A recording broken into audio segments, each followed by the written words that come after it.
After the demo and before the compilation, we did Freddie Alva's New Breed tape compilation of up-and-coming bands. There was a lot of bands on that. So we did The Hard Way, Thin Ice, and Controlled.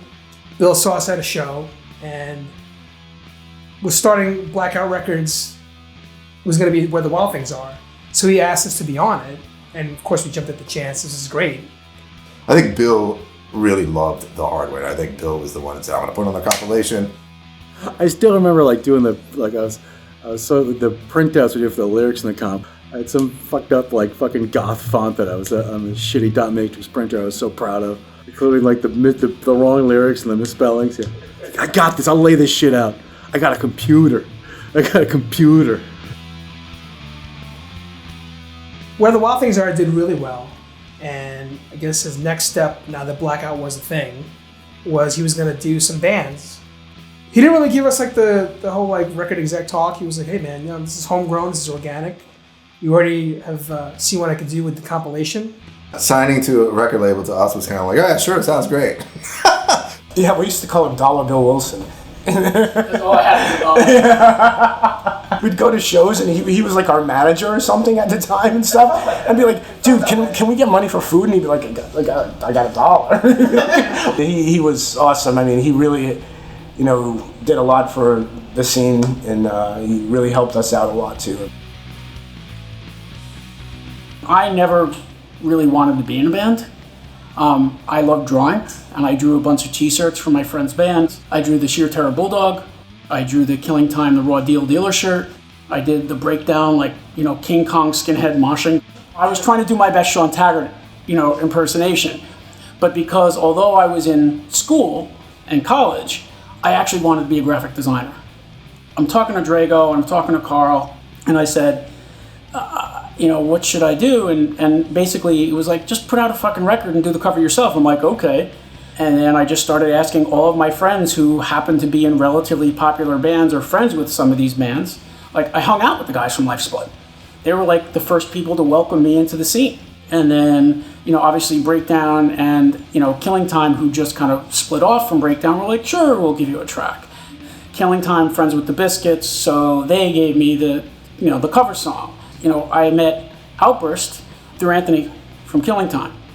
And, Anthony's like, dude, these guys are hard, they fit in, they're great, you should put them on the comp. I'm a big fan of the ramp up into a song. So Bad Brains Eye Against Eye, the intro on the Cro-Mags record. And for me, when I got the tape of The Hard Way, I was like, holy fuck, this has to open the record.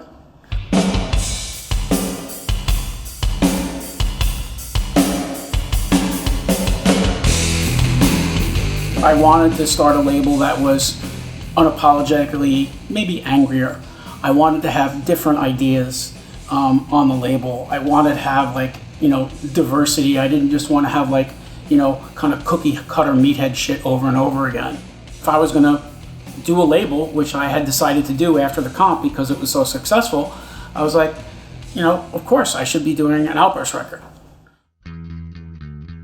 At the time when the bands were moving from demo to vinyl recordings and labels, the place to be was Don Fury. The original thought, at least for me, was we can go back there. It's nearby. We already know Don. He did our demo. But Bill came up with Legend Studios and Setauket. We didn't know Legend from a hole in the wall. We just know that Bill wanted to pay for it and sent us there. I didn't really know where we were at the time. It seemed very far away.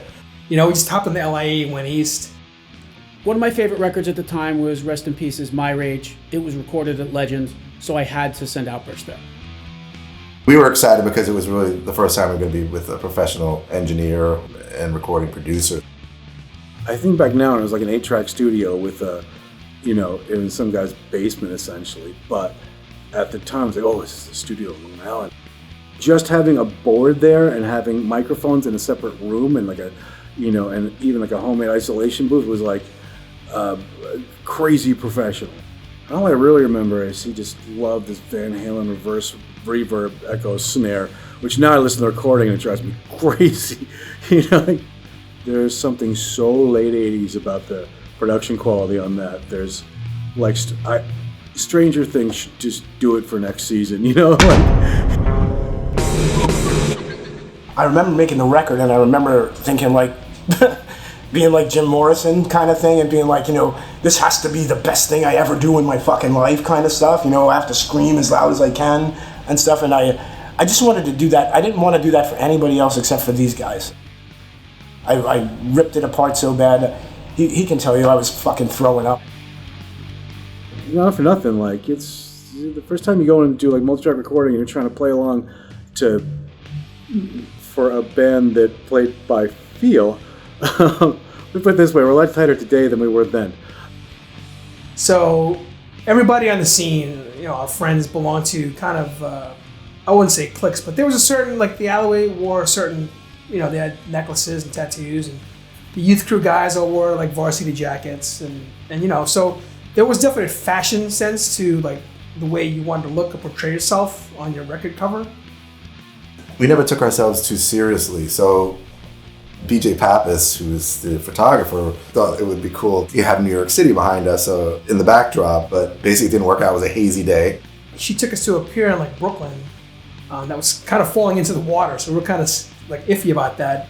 I look at that cover and I'm like, oh, you know, we got such a fucking Guido core rap from that. You know, Jay's got like a Nike jacket and Jordans. Mike's got a baseball cap backwards. George is wearing like a dress shirt and jeans with dress shoes. And I've got this Def Jam shirt, which is one of my favorite shirts ever. Brian's wearing John Lennon glasses, and he's got his hair down like he's Kurt Cobain. Who's the fucking hippie? I dig this picture. I dig it a lot. I'm really not that pretty, but I guess you'd call us a boy band. When I first started going to hardcore shows and stuff, it wasn't like it became, you know? I mean, I went there because I didn't fit in. I didn't want to go there to fit in with anyone. This dude used to wear Debbie Gibson t-shirts to fucking shows. I've never seen Joe beam as much as he did. Like 2 minutes after someone got curb stomped in front of CB's, Joe's getting out of his car, just that Debbie shirt, just boom. We didn't really care. That was part of it. You know, we didn't really care about our image. We just wanted to do what we wanted to do, and we wanted to make music that we wanted to play. You know, that was our statement, and I guess it reflects our personality, that cover and that back of who we really were, and that we didn't really give a shit. Years later, you find these message boards that call us like boy bands or Guidos, and it didn't bother any of us. Like, I think that's hilarious that people would go on assumption that we look like that, or we're actually those kind of people, because that's the farthest thing from the truth. So Jay did the Outburst logo, and then the Miles to Go logo, and we had this picture from BJ, and I was like, oh, what are we gonna do? So this entire layout that I've seen ripped off and duplicated by all these other hardcore bands so earnestly was like my horrifying attempt as a 18-year-old designer to try to do a new wave cover. The font on the back, it's because when a Mac Classic only had 3 fonts, this was one of the fonts that I could just print out. All these records mean a lot to me because I put a lot of time into this shitty thing.